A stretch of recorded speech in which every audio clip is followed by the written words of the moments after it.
बिस्मिल्लाहिर्रहमानिर्रहीम। दोस्तों साथियों, डॉक्टर शबीर चौधरी की तरफ से आप सबको अस्सलाम वालेकुम एंड आदाब।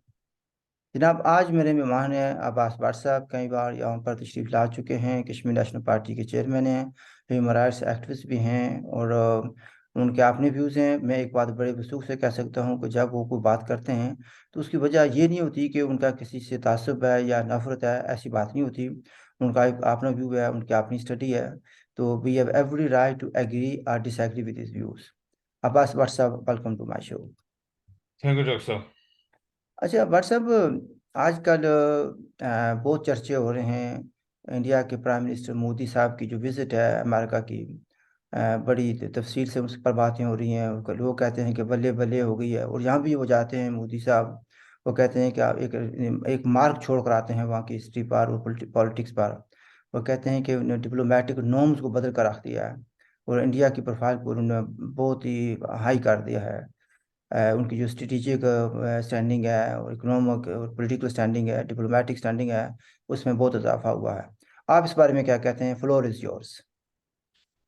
बिस्मिल्लाह डॉक्टर साहब, सबसे पहले तो शुक्रिया। और दूसरी, आपकी इस बात से मुझे बिल्कुल इख्तलाफ है। अच्छा, हाँ, चले। इसीलिए नहीं कि मैं आपको पसंद नहीं करता या मैं हिंदुस्तान से नफरत करता, ऐसी बात नहीं है। बात यह है कि अगर आप पाकिस्तानी मीडिया को पढ़ें तो उसमें तो जो लिखा गया है उससे तो जाहिर होता है कि कंप्लीट फ्लॉप हुआ ये दौरा मोदी साहब का। आप प्रॉब्लम ये है असल में, आदमी क्या क्या पढ़े क्या ना पढ़े, सच क्या है और झूठ क्या है, ये स्पेशली इस सदी में मफकूद होता जा रहा है। भट्ट साहब, क्या वैसे टू बी वेरी फ्रैंक, क्या आप ये एक्सपेक्ट करते हैं कि पाकिस्तान का जो मीडिया है वो मोदी साहब को या उसके दौरे को पॉजिटिवली प्रमोट करेगा? मैं बिल्कुल डेफिनेटली नहीं समझता, लेकिन उसके साथ साथ डॉक्टर साहब मैं ये भी समझता हूँ कि मोदी साहब के दौरे को हिंदुस्तानी मीडिया जो बड़ा चढ़ाकर भी पेश कर रहा है। असल में इतने भी, हाँ, उनका आप देख लें जो वजारत खारजा है और मोदी साहब का जो आखिरी बयान आए दोनों को मुश्तरका, उसमें वो थोड़ी बहुत ही तारीफ वगैरह तो की गई है डेफिनेटली एक दूसरे को, जो कि एक नेचुरली करते हैं। जब कोई किसी के घर जाए तो ना भी जियो ना बुलाने का, तो फिर भी आदमी कहता है कि चलो। लेकिन उसके साथ साथ डॉक्टर साहब उसमें कोई बड़ी खासियत मोदी साहब की अपनी नहीं है। ना इनका कोई डिप्लोमेटिक स्किल है। उनका जो स्किल है उसके बारे में बात तो नहीं करना चाहता मैं, वो जाने उनका काम जाने उस स्किल में माहिर थे या नहीं थे। लेकिन डिप्लोमेटिक स्किल उनके पास भी नहीं है असल में। असल मसला जो है होता है मुल्कों का, मुल्कों की जरूरियात का, और दूसरा मुल्क कितना मजबूत है। हिंदुस्तान एक बड़ा मुल्क है, रकबे के लिहाज से भी बड़ा मुल्क है, आबादी के लिहाज से भी बड़ा मुल्क है। दुनिया का हर मुल्क ये ख्वाहिश रखता है कि मेरे उसके साथ तजारती मुआहदे हों, मेरे तल्लुकात अच्छे हों, ताकि हम उनसे फायदा उठा सकें। और अनफॉर्चुनेटली पाकिस्तान बिल्कुल इसके अपोजिट है। पाकिस्तान ना तो कोई बड़ा मुल्क है, अगर हम दोनों को कंपैरिजन नहीं करना शुरू करते हैं तो। न आबादी के लिहाज से कितना बड़ा मुल्क है। और अनफॉर्चुनेटली पिछले 75 साल में जो जो इस पर हुकूमतें करने हैं, वो स्वाब वो मिलिट्री थे या सिविलियन थे, हर एक ने इसको लूटा। मैं इसके बावजूद समझता हूँ कि अगर हिंदुस्तान को इतनी बेदर्दी से लूटा गया होता तो यकीन करिए आज हो सकता है कि हिंदुस्तान का नक्शा कोई और होता। ये तो पाकिस्तान में इसलिए आप कहता हूँ कहते हैं, कि भट्ट साहब, मजबूत एक बात। एहसाब के मालिक हैं ये लोग, अभी तक मौजूद है मुल्क दुनिया के नक्शे पे थे लूटने के बावजूद भी। अच्छा भट्ट साहब, एक जो बात कह रहे हैं कि उनके पास डिप्लोमेटिक स्किल्स नहीं है, ठीक है। डिप्लोमेटिक स्किल्स का ये जो मायार ये होना चाहिए ना कि पहली बात यह है कि उनकी एक बड़ी स्टेबल डेमोक्रेसी है और उनके जो पॉलिटिक्स और डिप्लोमेटिक डिपार्टमेंट्स हैं वो बहुत ही एक्सपीरियंस लोग हैं। फिर ये बिल्कुल है, दूसरा इसमें कोई इतराज नहीं ये सर। कहा जाता है, जैसे कहा जाता है जी कि भाई इस प्रोपेगेंडे के तौर पर कहा जाता है या कुछ सही भी हो सकती है। बहुत सी मखाफत हो रही है मोदी साहब की, तो उसमें अगर देखा जाए तो जो मुस्लिम कंट्रीज हैं वो भी इस मोदी के जो है ना साथ बड़े फ्रेंडली उनके तल्लुकात हैं। जो मोदी साहब ने मुस्लिम ममालिक में अपना असर रसूख दिखाया है, वो इससे पहले कोई भी प्राइम मिनिस्टर ऑफ इंडिया नहीं दिखा सका। तो अगर इनके पास स्किल्स नहीं है, अगर पीआर इनकी ठीक नहीं है, तो ये कैसे हो सकता है? सर डॉक्टर साहब बिल्कुल आप बिल्कुल बजा फरमाते हैं। मैंने कहा ना कि ये असल में अपने अपने मुल्कों का होता है। जहां तक मुस्लिम ममालिक का तल्लक है, उनके तल्लुकात हैं, वो तो मंदिरों की भी जगह दे रहे हैं, मंदिर बनवा के भी दे रहे हैं, तो इसमें क्या। इस ये वो दौर तो नहीं है जिस जमाने में मशहूर किया था मोहम्मद बिन कासिम, एक औरत की आवाज में ललकारता हुआ वहां से आ गया था। और उसने आकर तहस नहस कर दी थी। ना वो मुसलमान है, ना वो उनका वो अरूज है, ना उनका वो मुसलमानी वाले जज्बात हैं असल में, कि उनको कोई तकलीफ हो। उनके अपने मुल्क में जो कुछ जुल्म और सितम हो रहे हैं उसके मतलब वो क्या कर रहे हैं, उनको कौन सा मुसलमानी वाला इसमें काम हो रहा है कि हम ये देखें कि हिंदुस्तान को वो क्या मुराद है। वो भी अपने चीजों के इंपोर्ट और एक्सपोर्ट के सिलसिले में लगे हुए हैं, उसी सिलसिले में। आज का दौर जो है सर जी, ना लड़ाइयों में है ना किसी में मुनसर है। ये लड़ाइयाँ आपने देख ली ना, रशिया के कुछ यूक्रेन की शुरू हुई है, पूरी दुनिया को अजाब में मुबतला कर दिया है इन्होंने। ये सारी दुनिया की महंगाई का एक मेन रीजन यूक्रेन और रशियन जंग का हिस्सा है। अगर ये ना होता तो शायद आज हालात दुनिया के कुछ और होते। लिहाजा आज की जो दोस्ती है, जो तल्लक है, वो मजहबी बुनियादों पर नहीं है मुल्कों में। और नहीं, बिल्कुल नहीं, जो आपकी बजा भी है कि मुल्क में तो होने भी नहीं चाहिए। नहीं, मैं आपसे आपसे इत्तेफाक करता हूँ इस बात पर कि नेशनल इंटरेस्ट होता है जो डिक्टेट करता है फॉरेन जी पॉलिसी, ठीक है। जी जी। लेकिन एक बात यहाँ पर ये भी देखें ना कि क्या जो ये मिडिल ईस्ट वाले मुल्क जो मुसलमान मुल्क हैं, पहले भी यहाँ पर थे, इंडिया भी यहाँ पर था। तजारत थोड़ी बहुत उनकी हुआ करती थी, लेकिन इससे पहले के जो प्राइम मिनिस्टर हैं उनको वो उस तरीके से वेलकम नहीं किया गया, उस तरीके से अवार्ड नहीं दिए गए जिस तरीके से मोदी साहब को दिए गए हैं। और जिस तरीके से इन रोड्स मोदी साहब ने बनाए हैं for India in the past, यानी 5-7 सालों में, वो कोई भी प्राइम मिनिस्टर ऑफ इंडिया नहीं कर सका। ये तो एक रियलिटी है ना। एक चीज सर, आप ये ज्यादती होगी अगर हम ये ना कहें कि नेहरू ने कुछ नहीं किया या इंदिरा गांधी ने कुछ नहीं किया था अपने दौर नहीं, में। बेहतरीन प्राइम मिनिस्टर हैं वो अपने दौर के। लेकिन सबसे इम्पोर्टेंट चीज जो मैं समझता हूँ, हो सकता है सऊदी अरब के मुसलमानों के लिए ये बहुत अच्छा हो, लेकिन हिंदुस्तान के मुसलमानों के लिए मोदी साहब का दौर इंतहाई भयानक और एक स्याह दौर है मेरे नजदीक।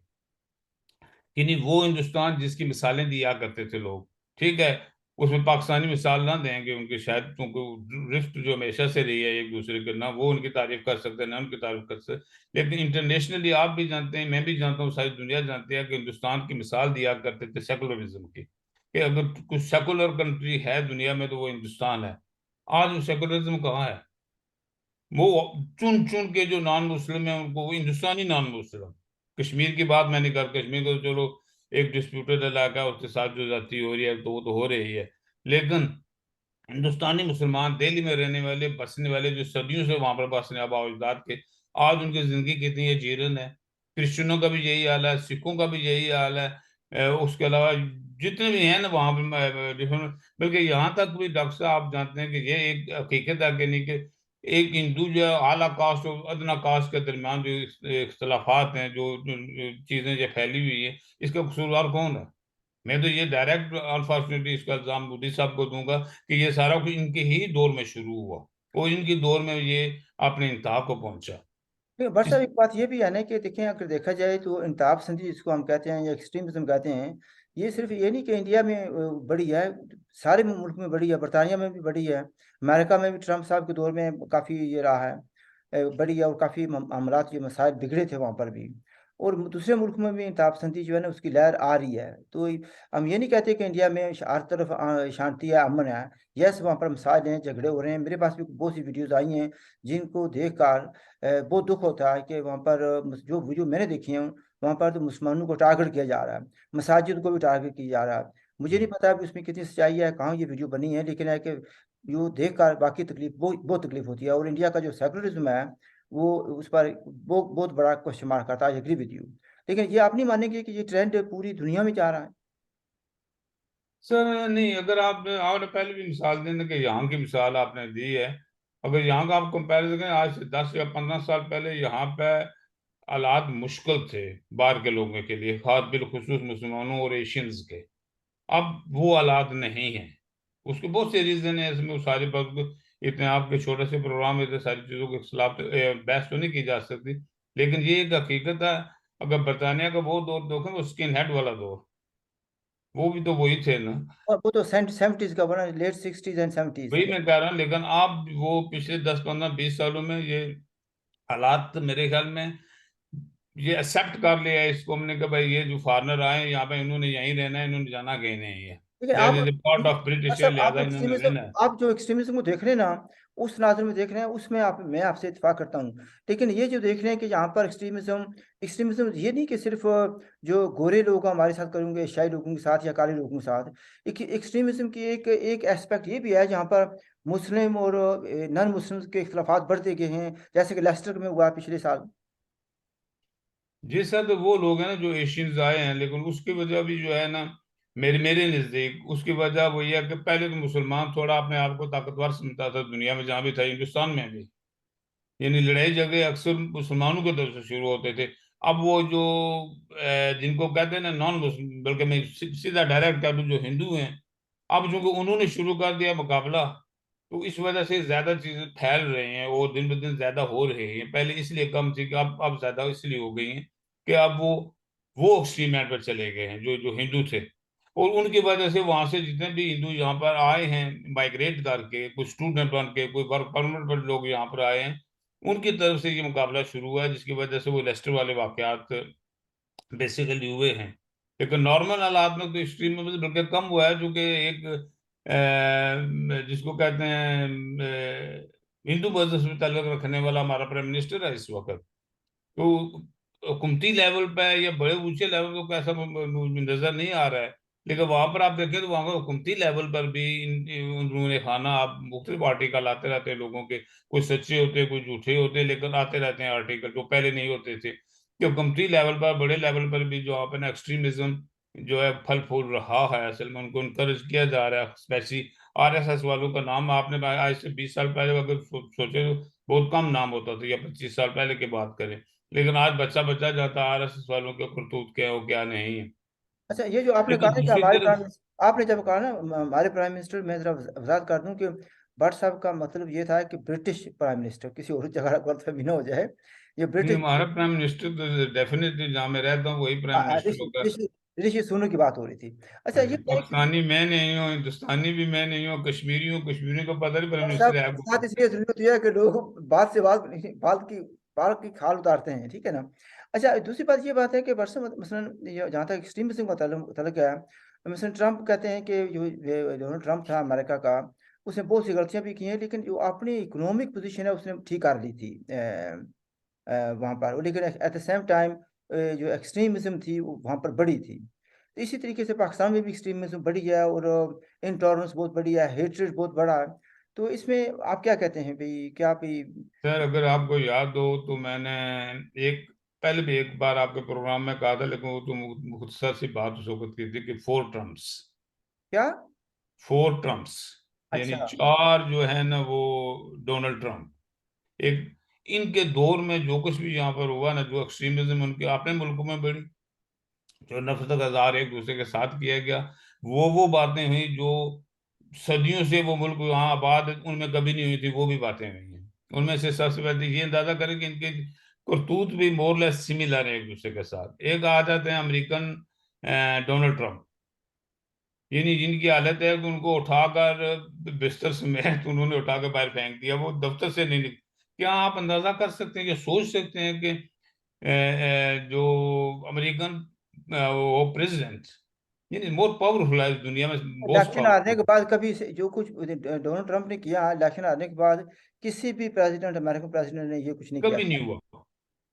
कभी ऐसी हरकत नहीं किसी ने की, इतनी बचकाना हरकत या बेवकूफाना हरकत आप या कहना क्या चाहते पागलों हैं? जैसी हरकत। आपने कहा चार, तो डोनाल्ड ट्रंप हो गया, बाकी आप किस तरफ इशारा कर रहे हैं? दूसरे आ जाते हैं हमारे जो हमारे यहाँ के जो थे, क्या था, बोरिस जॉनसन साहब, यानी उनकी शक्लो शुबात ही पागलों जैसी थी। नहीं, कभी बाल बिखरे हुए, कभी कुछ, वो अजीब अजीब उसका अपना एक शख्सियत थी स्टाइल वो था भी। ना, उसका अपना स्टाइल था ना। अच्छा, चला नहीं बाकी हम अभी। वो स्टाइल ही है, लेकिन एक प्राइम मिनिस्टर को यार स्टाइल भी कम सोच समझ के बनाना चाहिए ना। अच्छा, चलिए ये भी जितना इंसान बड़ा हो जाता है, बड़े होते वो ज्यादा उसे उतनी बात सोच, इतने ज्यादा सोच के कदम उठाना पे।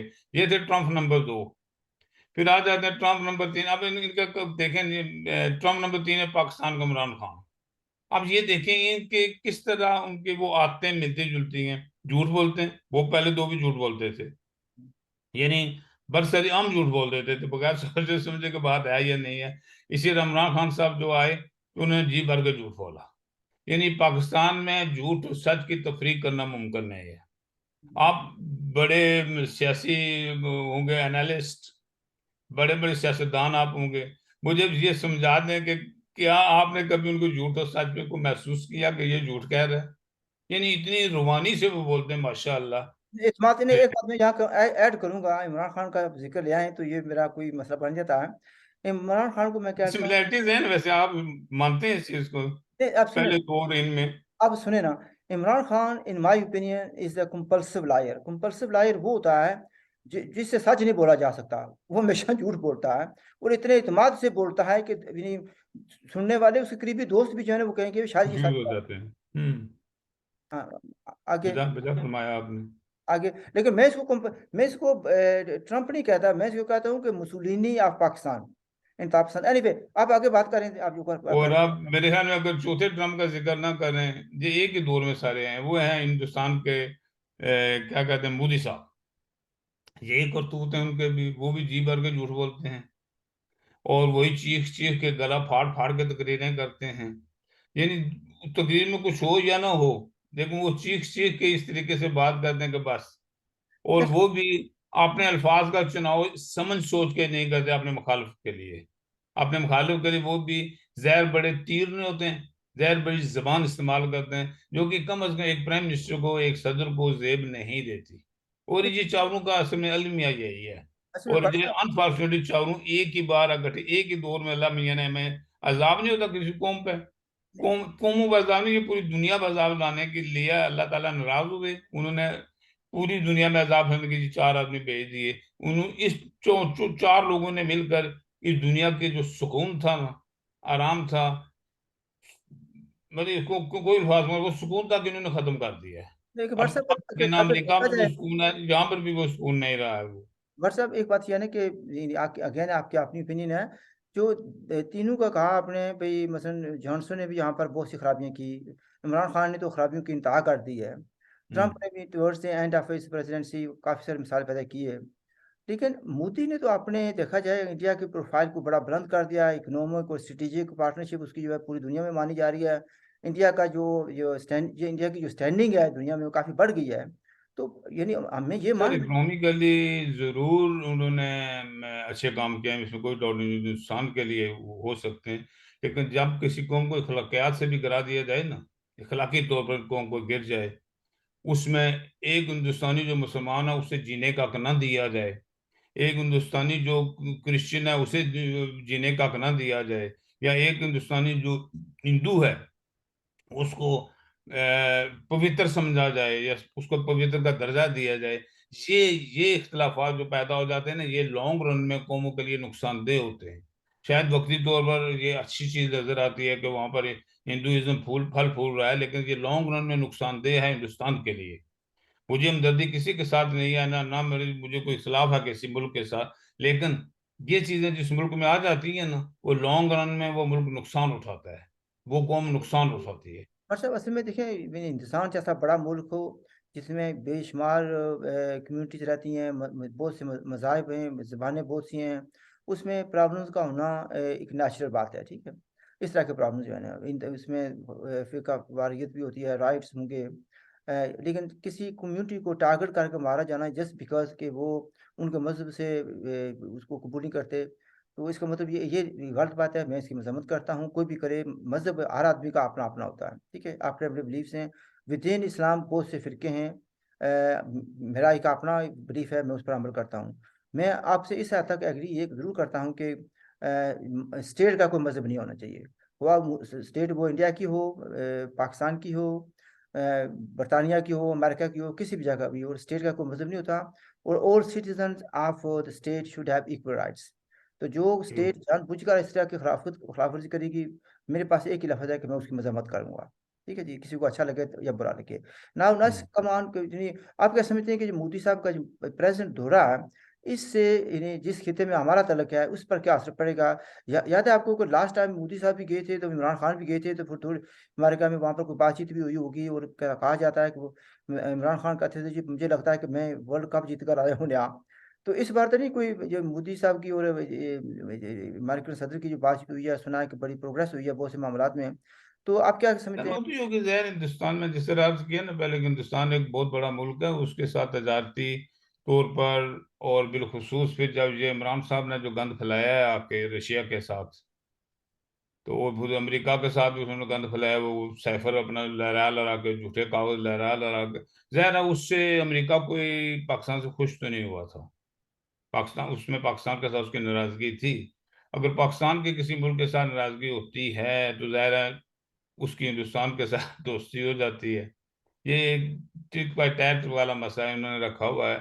तो ये एक डेफिनेट मसला है, लेकिन आप कहें कि अमेरिकन को अपने मफाद के अलावा किसी वजह से हिंदुस्तान के नजदीक आएंगे या पाकिस्तान को दुश्मनी में आएंगे, तो ये मुमकिन नहीं है, क्योंकि हर मुल्क को अपने अपने ही बेनिफिट चाहिए, वो इकतसादी हो, समाजी हो, किसी किस्म का भी हो। उनके लिए बेनिफिट उनका अपना है, वो उन्हीं बेनिफिट की बुनियाद पर, उन्हीं वजूहत की बुनियाद पर वो दूसरे ममालिक से अपने तल्लुकात कायम रखते हैं। देखिए, मुझे जब ऐसे उन्हें अफगानिस्तान पर जरूरत थी बकरे ज़बह कराने की, तो उस वक्त उनको पाकिस्तानी मिल गए थे।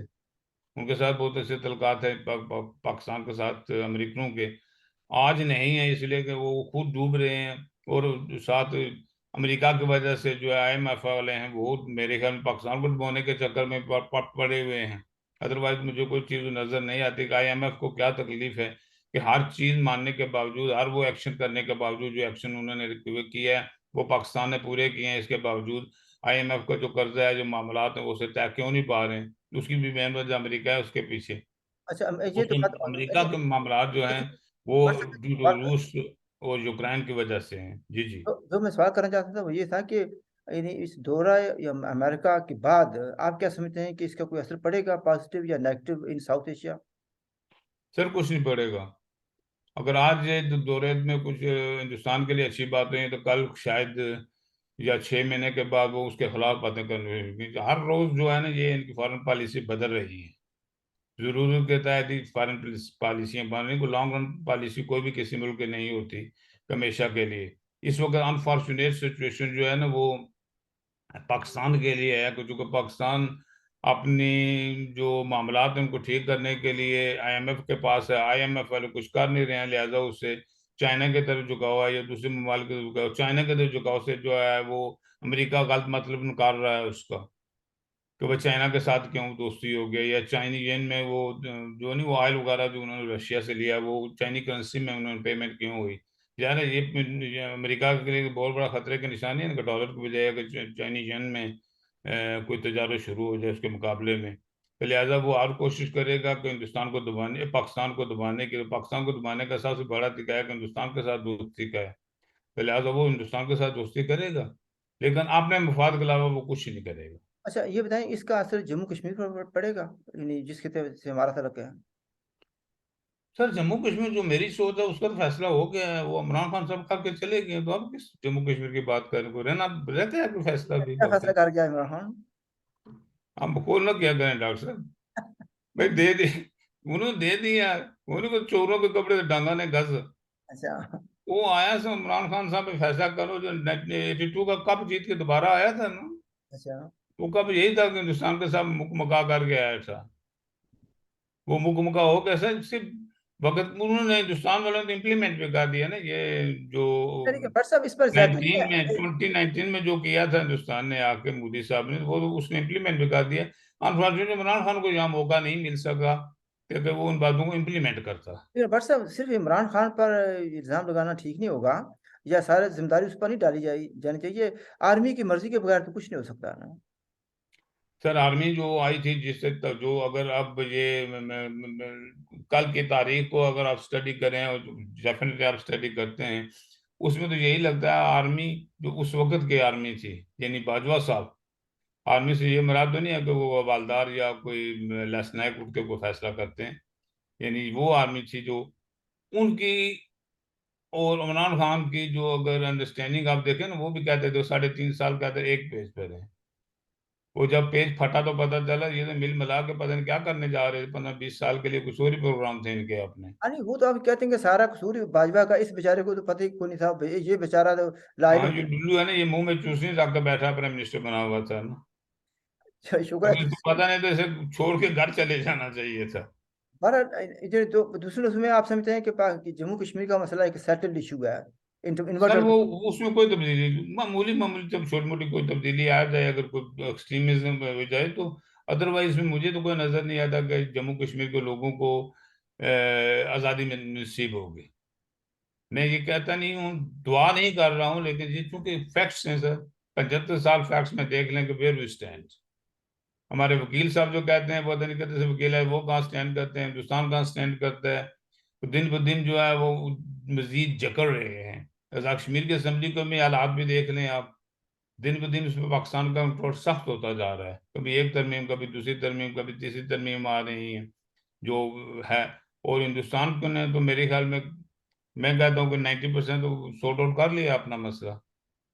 चलें जी, ये आपका व्यू है, लेकिन मैं उम्मीद रखता हूँ आप भी बावजूद इसके कि नामुसाद हालात हैं, बहुत यानी जम्मू कश्मीर के लोग भी डिवाइडेड हैं, सिचुएशन भी जो हमारे हक में नहीं जा रही, लेकिन स्टिल होप करते हैं कि शायद दुनिया में कोई तब्दीली आए, कुछ जियोग्राफिकल चेंजेस आ जाएं विद इन साउथ एशिया, और जिससे हम हमारी भी यकजहती हो जाए और हमारा भी कुछ मसला पार लग जाए। कम से कम स्टेट जो है ना, जो उसकी डिवीजन है ख़त्म हो जाए। That's one step forward. उम्मीद रख सकते हैं, शायद हमारी ज़िंदगी में ना हो, लेकिन हमारी अगली जनरेशन जो है ना वो एक United and independent Jammu Kashmir में सांस ले सके। अगर पूरी तरह इंडिपेंडेंट ना भी हो, सेमी ऑटोनमस हो, तब भी वो मौजूदा सूरत से बेहतर है। आप इस बारे में कुछ कहेंगे?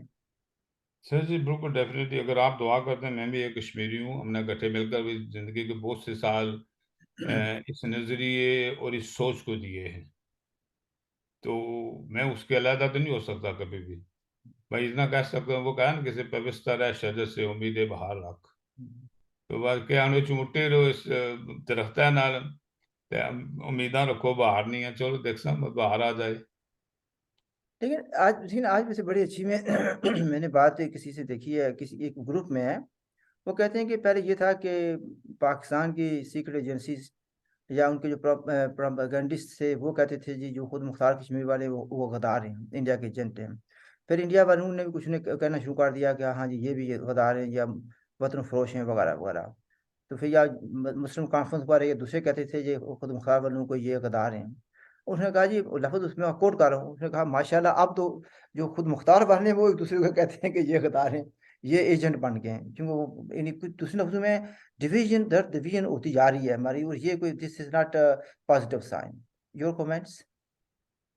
सर अगर खुद मुख्तार वाले एक दूसरे को कहने लगे तो उनकी बात तो माननी चाहिए ना। जाहिर है उनके कहने की मुलाकात आते जाते होती ही हुई कि नहीं एक दूसरे के साथ तो है क्या? उनकी कहीं ना कहीं मुलाकात जाते होती ही होगी ना सर। पर एक वो नुकसान वाला मिलने गया है दफ्तर में किसी को, तो जाहिर है अगर वो बाहर निकल रहा है तो दूसरा भी दाखिल हो रहा है, उसी वक्त एक दूसरे को पहचान लिया होगा ने ना कभी कौन कौन का है इसमें तो इसमें क्या लेकिन इसका मतलब क्या नहीं कहा जा सकता कि एक पैंट से है। हाँ सब कुछ। एक बात डॉक्टर साहब प्लीज याद नहीं रहेगी कि वो यासीन साहब के लिए मैं डेफिनेटली, हमारे पुराने साथी हैं जो जम्मू कश्मीर लिबरेशन फ्रंट के चेयरमैन हैं, पुराने साथी हैं, पुराना ताल्लुक है हमारा, हम भी JKLF में रहे हैं, काफी अच्छा हमने भी वहां पर गुजारा है। मेरे ख्याल में ये जो अब नया शोशा उन्होंने निकाल दिया है, उनकी उम्र क्या सजा गुजरा है बहुत बदलने के लिए, जो तो दो की जा रही है, उसकी कम अज कम मैं मजम्मत करता हूँ, डेफिनेटली मजम्मत करता हूँ। और तमाम कश्मीरियों से मैं दरख्वास्त भी करता हूँ कि इस मसले में हमें इकट्ठे होना चाहिए, कि कम अज कम मकबूल भट्ट की तरह एक और जान हमारी ये ज़िया ना हो जाए। वो एक कश्मीरी लीडर है, तो जो कुछ हुआ वो तो हो गया, जो कैद हुई है वो तो हुई है, लेकिन ये मौत वाला मसला, इस पर हमें इकट्ठे बैठना चाहिए, इकट्ठे कोशिश करनी चाहिए ताकि इस पर कुछ असरअंदाज हो जा सके। जी, जनाब, आपका पैगाम सुना और मैंने लोगों ने भी सुना होगा। हम तो वेल विशेस हैं, हम तो जाने ज़ाया करने के लिए या जाने देने के लिए या खून पाने के लिए नहीं आए थे। हमारा तो ये था कि लोगों की जानों को बचाया जाए। वो फिर आपके दोस्त का एक पुराना फिक्रा, भाई जो इस दुनिया से जा चुके हैं वो तो किसी राशुमारी में हिस्सा नहीं ले सकेंगे, ट्रू। वापस आ ट्रू। सकते हैं। हमारा काम है कि जानों को लोगों को बचाया जाए। वो सिर्फ ये नहीं कि यासीन साहब की जान जो है ना वो ज़्यादा इम्पोर्टेंट है, दूसरों की नहीं है। हर इंसान की जान अपने अपने लिहाज से इम्पोर्टेंट होती है। हम चाहते हैं कि सब लोगों को इंसाफ मिले, सबके साथ यानी कोई गलत सलूक नहीं होना चाहिए, नाइंसाफ़ी नहीं होनी चाहिए। किसी को सिर्फ़ इसलिए फांसी पर नहीं चढ़ा देना चाहिए कि उसने खुद मुख्तारी की मांगी थी, आज़ादी मांगी थी, या उनको जो ऐसी बात की थी जो कि न्यू दिल्ली या इस्लामाबाद को नापसंद थी। मैं I think we leave it at that. हमारी तरफ से खुदा हाफ़िज़ and look after yourself. And मैं आखिर में ये कहूँगा कि अगर आपने अभी तक चैनल को सब्सक्राइब नहीं किया, प्लीज़ डू सब्सक्राइब इट। और जो व्हाट्सएप ने बातें की हैं उनकी अपनी हैं, मेरी बातें अपनी हैं। हम सियासी रफ़ाक़त हमारी बहुत अरसे से है, 1990 से लेकर है। बहुत सी बातों पर मेरा और इनका भी इख्तिलाफ़ होता है।